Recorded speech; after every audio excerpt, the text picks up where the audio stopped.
ప్రేక్షకులందరికీ నమస్సుమాంజలి. మనం ఇప్పుడు ఫిబ్రవరి నెల మాస ఫలితాలు చెప్పుకుంటున్నాము. ఫిబ్రవరి నెలలో గ్రహాలు ఒకటో 1-2-2026 నాటికి గ్రహాలు స్థితి ఏంటో చెప్పుకున్నాము. తదుపరి రాశి కుంభరాశి. కుంభరాశిలో ప్రస్తుతానికి రవి రాహు సంచారం చేస్తున్నారు. ఈ సంవత్సరం అంతా రాహు అక్కడే ఉంటారు. కుంభరాశి అధిపతి శని, ఆయన 2వ ఇంట్లో ఉన్నారు. కుంభరాశి వారికి 2వ ఇంట్లో ఉన్నారు. ఇక తర్వాత మిథునంలో గురువు వక్రించున్నారు. సింహంలో కేతు ఉన్నారు.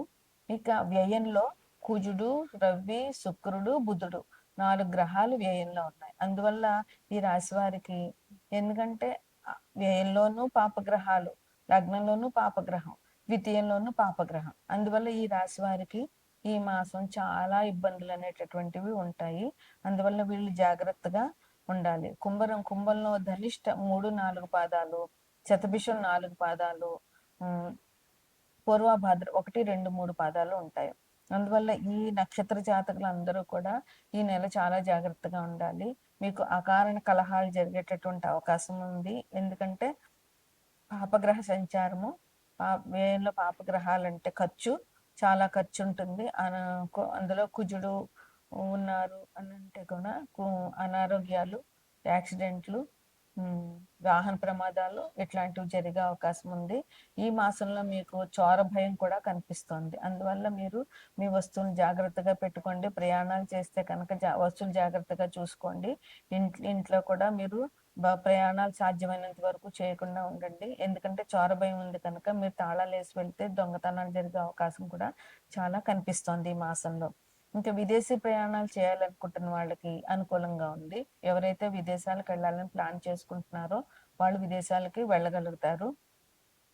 ఇంకా బంధుమిత్రులతోటి కొంచెం విరోధాలు వచ్చే అవకాశం ఉంది. ఎందుకంటే 3 లగ్నంలోను, వ్యయంలోను, ద్వితీయంలో కూడా పాపగ్రహాలు ఉన్నాయి కనుక ఈ రాశి వారికి కొంచెం ఆచితూచి మాట్లాడడము, ఏ పని చేసినా కూడా ఆలోచించి చేయడము, ఇంట్లోంచి కాలు బయట పెట్టేటప్పుడు కొంచెం జాగ్రత్తగా ఉండడము, ప్రతి క్షణం అలర్ట్గా ఉండవలసిన అవసరం చాలా ఉంది. ఇక జాయింట్ పార్ట్నర్ బిజినెస్ చేసే వాళ్ళకి పార్ట్నర్స్తో ఇబ్బంది ఉంది. అందువల్ల మీరు ఆ పార్ట్నర్ని తొందరగా నమ్మొద్దు. వాళ్ళ మీద ఒక కన్నేసి ఉంచండి. మీ బిజినెస్లో వాళ్ళు ఎట్లా చేస్తున్నారో వాళ్ళ వల్ల మీకు ఏమైనా జరుగుతుందేమో అన్నటువంటి ఆలోచన చేస్తూ ఉండండి. వాళ్ళని ఒక కంట కనిపెడుతూ ఉండండి. ఇంకా అకారణంగా కలహాలు వచ్చే అవకాశం ఉంది. ఎవరితో మాట్లాడినా గొడవకి వెళ్ళిపోయే అవకాశం ఉంది. ఇంకా ముఖ్యంగా ఇంకొకటి ఏంటంటే స్థల మార్పు, ఒక చోట నుంచి ఇంకో చోటకి మారడం, అది ఉద్యోగరీత్యా అవనండి, ఇల్లు కానివ్వండి, ఏదైనా మీకు ఈ మాసంలో స్థల మార్పు కనిపిస్తుంది. ఉన్న చోట నుంచి వేరే చోటకి వెళ్ళే అవకాశం కనిపిస్తుంది. అది మంచిదైతే మీకు చాలా మంచిది. ఒకవేళ ఇదైతే ఆలోచించుకుని జాగ్రత్తగా ఉండండి. ప్రయాణాల్లో కూడా ఇబ్బందులు వచ్చే అవకాశం ఉంది. అందువల్ల సాధ్యమైనంత వరకు ప్రయాణాలు చేయకుండా ఉండడం చాలా మంచిది. తప్పనిసరి పరిస్థితుల్లో ప్రయాణం చేసేటట్లయితే మీరు మీ జేబులో ఒక వెల్లుల్లి పైన పెట్టుకోండి. మీ వెహికల్లో కూడా ఒక వెల్లుల్లి పైన పెట్టుకోండి. దానివల్ల మీకు ప్రయాణాలు కొంచెం సబబుగా జరిగే అవకాశం ఉంటుంది. ఇక గ్రహాల మార్పులు ఏంటంటే, ఇప్పుడు మీకు వ్యయంలో ఉన్న గ్రహాలన్నీ కూడా మీ లగ్నంలోకి వచ్చే అవకాశం ఉంది. అంటే రవి 13వ తారీఖున కుంభంలోనికి వస్తున్నారు. అలాగే శుక్రుడు 6వ తారీఖున కుంభంలోనికి వస్తున్నారు. బుధుడు 3వ తారీఖున కుంభంలోనికి వస్తున్నారు. అప్పుడు కుంభంలో 4 గ్రహాలు అవుతాయి. రవి, రాహువు, బుధుడు, శుక్రుడు. వ్యయంలో కుజుడు ఉన్నాడు. అందువల్ల ఈ రాశి వారు ఫిబ్రవరి మాసం అంతా కూడా చాలా జాగ్రత్తగా ఉండాలి. ఈ నెల 15వ తారీఖున మహాశివరాత్రి. కుంభరాశి అధిపతి శని భగవానుడు కనుక శని భగవాన్ నుంచి మనం కష్టాలు అసలు ఏ కష్టమైనా తీరేది శివాభిషేకం వల్లే. ఎటువంటి కష్టాన్నైనా తీర్చగలిగే శక్తి ఆ పరమేశ్వరుడికి ఉన్నది. అందువల్ల మీరు ఈ శివరాత్రిని బాగా ఉపయోగించుకుని శివారాధన చేయడము, శివుడికి అభిషేకం చేయడము, శివాలయం దర్శనం చేసుకోవడము, చేతనైతే ఉపవాసం చేయడము, దాని తర్వాత జాగరణ చేయడం వల్ల శివుడు పరిపూర్ణమైన ఆశీస్సులు మీకు అందజేస్తాడు. దానివల్ల శని భగవాన్ నుంచి వచ్చేటటువంటి బాధలన్నీ కూడా తగ్గుతాయి. మేషరాశి వారికి 12వ ఇంట్లో శని ఉండడం వల్ల ఇబ్బందులు అనేటటువంటివి జరిగే అవకాశం ఉంటుంది. ఎందుకంటే శని మేషరాశి వారికి ఇది కూడా జరుగుతుంది. ఏలినాటి శని కూడా జరుగుతుంది కనుక. అలాగే కుజుడు, మేషరాశికి అధిపతి కుజుడే అయినా కుజుడు 4వ దృష్టి కూడా మేషరాశి మీద ఉంది.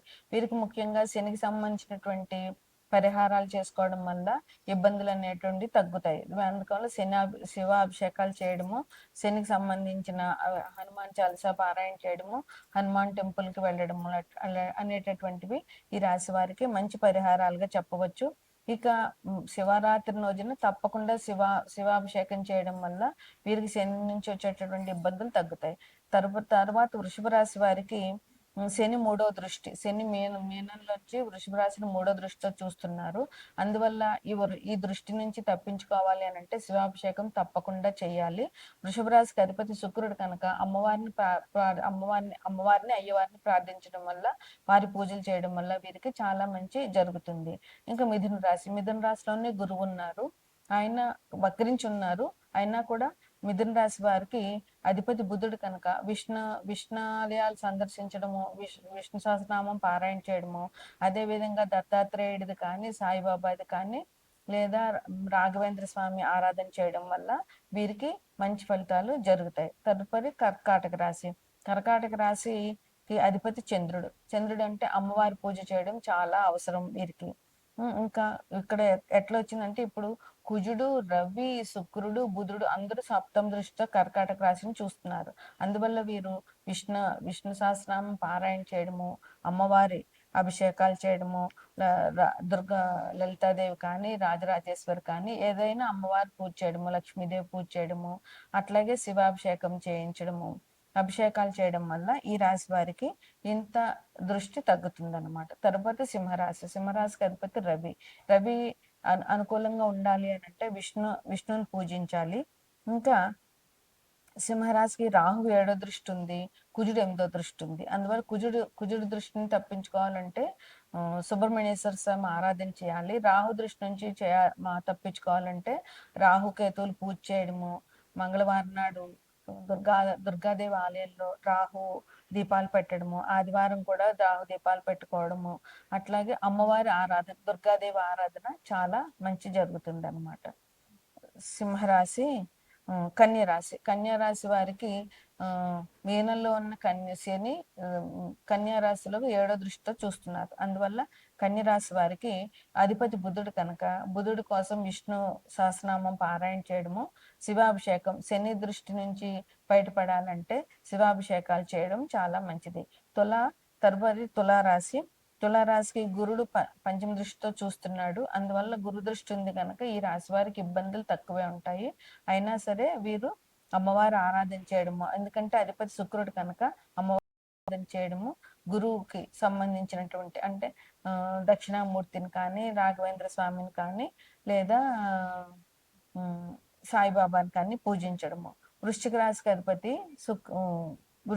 అధిపతి కుజుడు. వృశ్చిక రాశి వాళ్ళు కుజుడికి సంబంధించినటువంటి సుబ్రహ్మణ్యేశ్వర స్వామి ఆరాధన చేయడం వల్ల చాలా మంచి జరుగుతుంది. తదుపరి ధనుసు రాశికి అధిపతి గురువు సప్తమ దృష్టి ధనుసు రాశి మీద ఉంది. అందువల్ల వీళ్ళు గురువుకి సంబంధించిన ఆరాధన దత్తాత్రేయుడు ఆరాధన, లేదా దత్తాత్రేయుడు ఆరాధన చేయడము, లేదా దక్షిణామూర్తి ఆరాధన చేయడము, సాయిబాబా, రాఘవేంద్ర స్వామి ఆరాధనలు, గురువుల్ని పెద్దల్ని పూజించడం వల్ల చాలా మంచి జరుగుతుంది. ఇక తదుపరి మకర కుంభరాశులు. ఈ రెండిటికి శని అధిపతి. ఈ రాశిలోనే పాపగ్రహాలు ఎక్కువగా ఉన్నాయి కనుక వీరికి చెప్పదగ్గ సూచన ఏంటంటే శివాభిషేకం తప్పకుండా చేయాలి. ఈ 2 రాశుల వారికి శివాభిషేకం చేసినట్లయితే చాలా మంచి జరుగుతుంది. వారికి ఉన్న ఇబ్బందులన్నీ కూడా శివాభిషేకం వల్ల తగ్గుతాయి. తదుపరి మీనరాశికి అధిపతి గురువు. మీనరాశిలోని శని భగవానుడు ఉన్నాడు. అందువల్ల వీళ్ళు శివాభిషేకం చేయడము, శని భగవాన్ నుంచి ఏలినాటి శని నుంచి తప్పించుకోవాలంటే శివాభిషేకం చేయడము, గురువు యొక్క ఆరాధన చేయడము ఈ రాశి వారికి చెప్పదగినటువంటి పరిహారాలు.